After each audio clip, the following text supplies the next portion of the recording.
जहां एक नौकर का सपना होता है अपना ऑफिस खोलने का, जहां उसका मालिक उसे इस्तेमाल करता है अपने गंदे कामों के लिए, और जहां एक खूबसूरत मॉडल उसकी जिंदगी में आकर सब कुछ बदल देती है।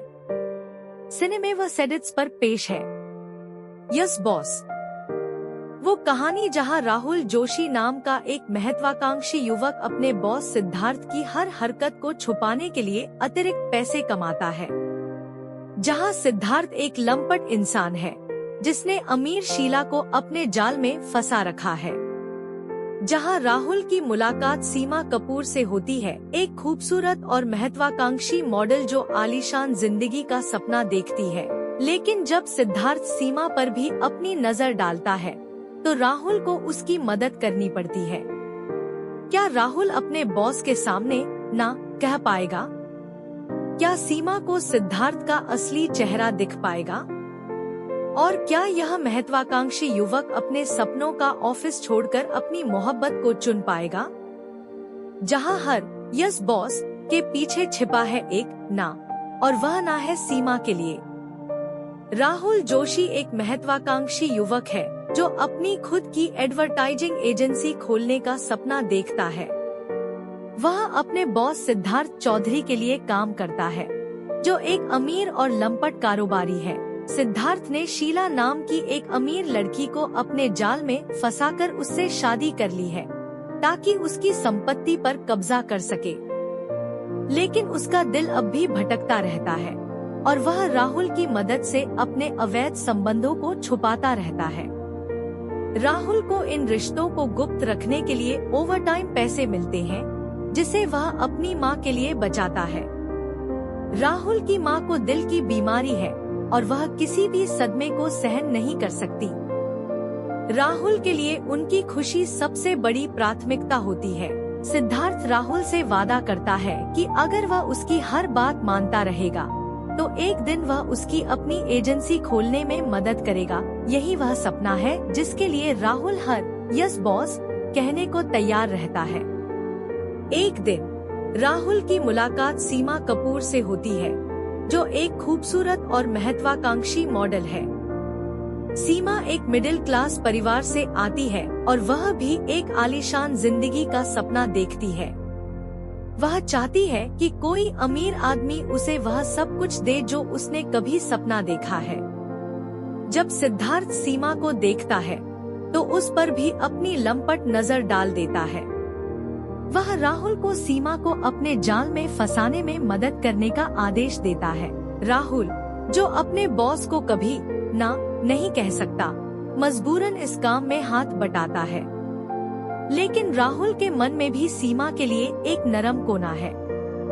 वह उसकी मासूमियत और उसके सपनों को समझता है और धीरे धीरे उसके प्रति आकर्षित होने लगता है।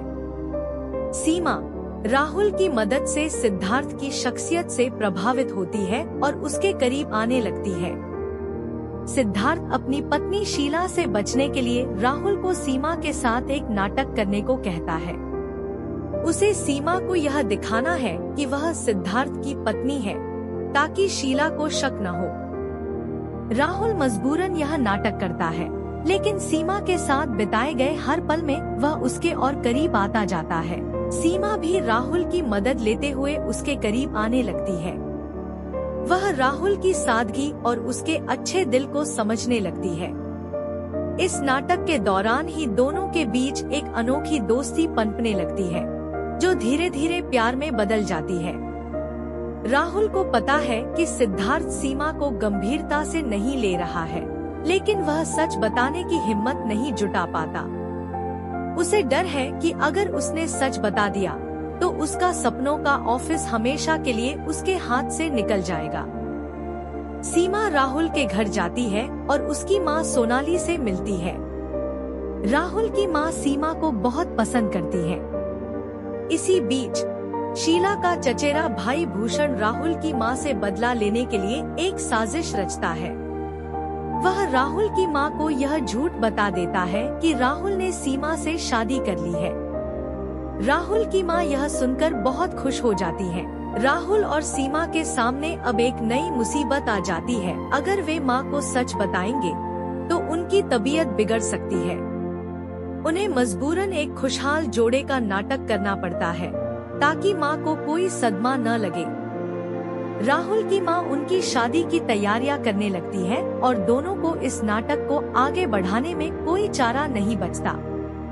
इस नाटक के दौरान राहुल और सीमा एक दूसरे के और करीब आते जाते हैं। कुछ झगड़ों और गलतफहमियों के बाद दोनों को एहसास होता है कि वे सच में एक दूसरे से प्यार करने लगे हैं। एक दिन राहुल गलती से सीमा के सामने अपने दिल की बात कह देता है और सीमा भी उसे बता देती है कि वह भी उससे प्यार करती है। सीमा को अब समझ में आता है कि राहुल ने उसके लिए कितना कुछ किया है और वह सिद्धार्थ की तरह उसका इस्तेमाल नहीं कर रहा है। राहुल भी अब जानता है कि उसकी जिंदगी में सीमा के अलावा कुछ भी मायने नहीं रखता। दोनों एक दूसरे के प्रति अपनी भावनाओं को कबूल कर लेते हैं, लेकिन अब भी राहुल के मन में अपने बॉस के वादे और अपने सपनों के ऑफिस का ख्याल आता है। जब सिद्धार्थ को राहुल और सीमा के प्यार के बारे में पता चलता है तो वह गुस्से से पागल हो जाता है। वह राहुल को अपने ऑफिस में बुलाता है और उसे उसका सपनों का ऑफिस देने का ऑफर देता है, बिना कहे कि यह सीमा को छोड़ने के बदले में है। सिद्धार्थ कहता है, राहुल, तुझे अपनी एजेंसी चाहिए थी ना? ले बस सीमा को मेरे पास छोड़ दे। राहुल समझ जाता है कि उसके बॉस की क्या नियत है। उसे एहसास होता है कि वह सालों से अपने बॉस की चापलूसी करके अपने सपनों के ऑफिस के लिए गलत काम कर रहा था। वह उन सभी यस बॉस के बारे में सोचता है जो उसने कहे थे और उसे लगता है कि अब बहुत हो गया। राहुल अपने बॉस के सामने पहली बार ना कहता है, मैं सिर्फ सीमा चाहता हूँ और कुछ नहीं।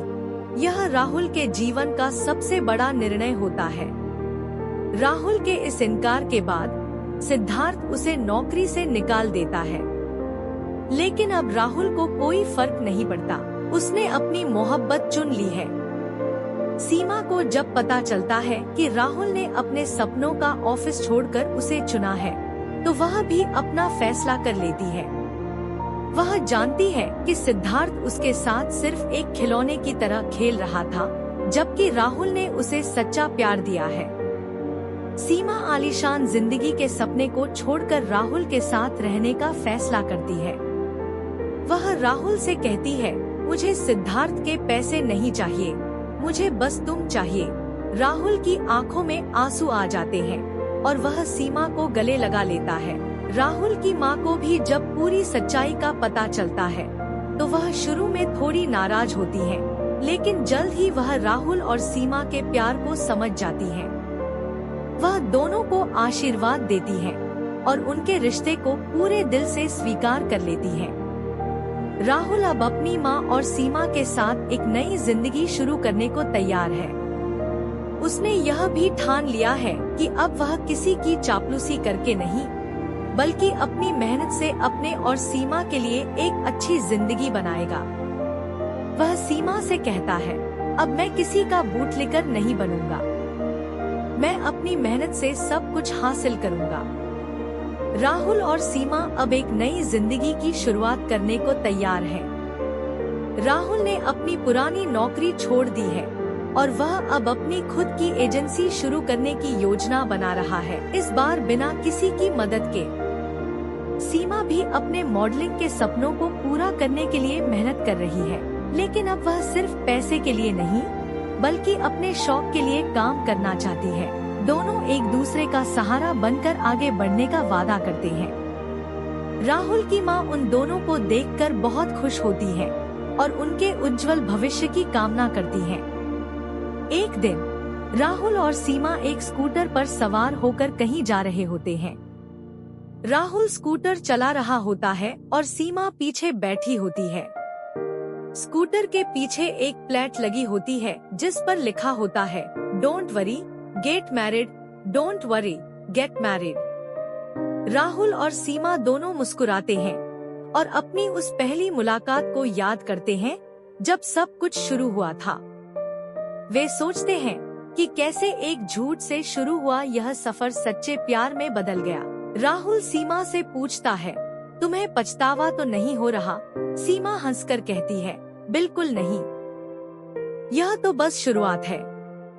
स्कूटर धीरे धीरे आगे बढ़ता है और राहुल सीमा से कहता है कि उसने अपनी नई एजेंसी के लिए एक छोटा सा ऑफिस किराए पर ले लिया है।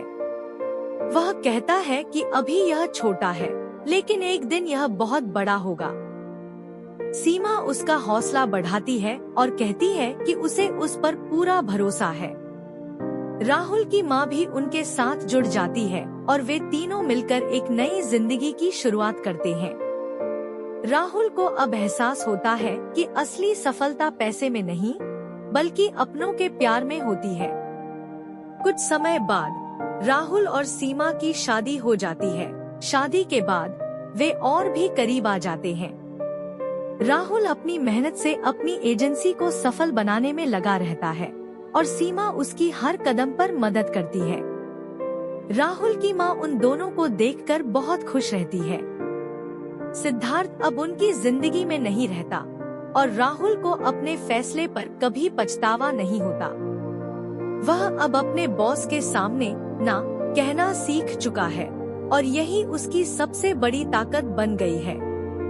एक दिन राहुल और सीमा फिर से उसी स्कूटर पर बैठते हैं और शहर की सड़कों पर घूमने निकल जाते हैं। उनके चेहरे पर खुशी है और उनके दिलों में एक दूसरे के लिए प्यार है। राहुल कहता है, तुम्हें पता है सीमा, मैं आज बहुत खुश हूँ। सीमा पूछती है, क्यों? राहुल कहता है, क्योंकि मैंने आज तक जितने यस बॉस कहे थे उन सब की कीमत चुका दी। अब मैं सिर्फ अपने लिए और तुम्हारे लिए जी रहा हूँ। सीमा उसकी बात सुनकर मुस्कुरा देती है। स्कूटर के पीछे लगी प्लेट पर लिखा डोंट वरी गेट मैरिड अब और भी अर्थपूर्ण लगने लगता है। राहुल और सीमा ने चिंता करना छोड़ दिया है और शादी कर ली है। वे अब एक नई जिंदगी की शुरुआत कर चुके हैं। राहुल ने वह कर दिखाया जो बहुत कम लोग कर पाते हैं। उसने अपने सपनों के ऑफिस को ठुकराकर अपने दिल की सुनी और इसी में उसे असली सफलता मिल गई। फिल्म का अंतिम दृश्य राहुल और सीमा को स्कूटर पर बैठे हुए दिखाता है, जो धीरे धीरे दूर चला जाता है। वे दोनों मुस्कुरा रहे होते हैं और एक दूसरे की आंखों में देख रहे होते हैं। उनके चेहरे पर वह शांति झलक रही होती है जो सच्चे प्यार के बाद ही आती है। राहुल अब अपने बॉस के लिए यस नहीं, बल्कि अपने दिल के लिए यस कह रहा है। और यही इस कहानी का सबसे बड़ा संदेश है कि कभी कभी ना कहना ही सबसे बड़ा यस होता है। दोस्तों, यस बॉस की ये कहानी हमें सिखाती है कि कभी कभी सबसे बड़ी सफलता वह होती है जब हम अपने बॉस के सामने ना कहना सीख जाते हैं। राहुल ने अपने सपनों का ऑफिस छोड़ दिया, अपनी मेहनत की कमाई छोड़ दी, लेकिन अपनी मोहब्बत को नहीं छोड़ा। उसने साबित कर दिया कि एक इंसान को अपने सपनों के लिए किसी की चापलूसी नहीं करनी चाहिए। अगर आपको ये ऑडियो स्टोरी पसंद आई तो सिनेमेवस एडिट्स को सब्सक्राइब जरूर करें, क्योंकि यहाँ हर फिल्म की धड़कती हुई सच्चाई बिना कटौती सुनाई जाती है, चाहे वह 1997 की हो या 2026 की। याद रखिए, कभी कभी यस बॉस कहने से ज्यादा जरूरी होता है ना कहना, खासकर तब जब आपकी मोहब्बत दांव पर लगी हो। शुक्रिया।